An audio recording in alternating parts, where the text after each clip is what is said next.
Hapon mga sadik, ayan. Dito po uli ako sa Punta Harina Beach. Dito po sa Barangay Ilihan, Batangas. Dito talaga, ayan. Marami talagang pwedeng gawin. Maligo, mag-fishing, yung gaya nun. Nagtataan nyo ng lambat, oh. Yan. Isla Verde, oh. Diba? Yan, oh. Ibang-iba talaga pag ikinandito sa tabing dagat.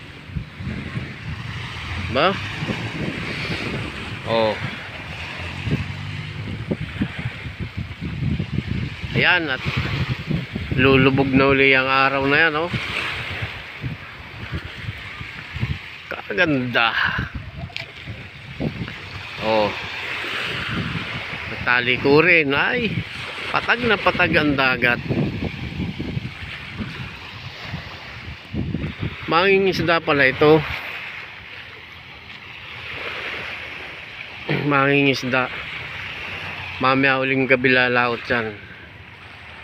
Ayan. Tapos yan ang Bayanan Beach.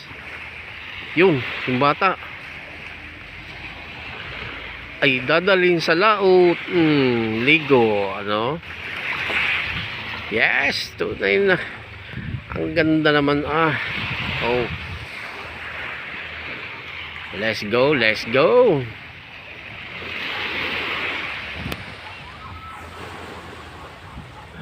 Ang ganda, puro mga sinampay, oh.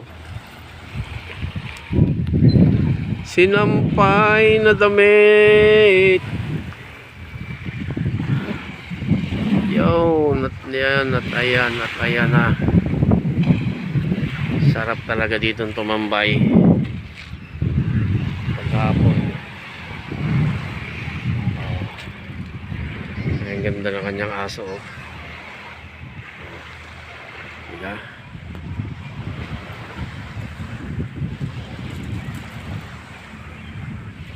Ay, yan nga pala sampalok na yan. Ang isa rin sa pinakamatanda ditong puno na natitira na. Yan yung kinamulatan ko na yan. Sampalok na yan, no?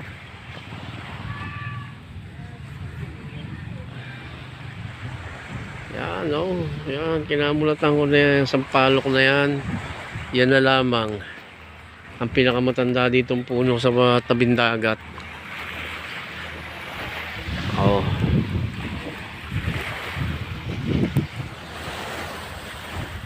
Yan. Let's go.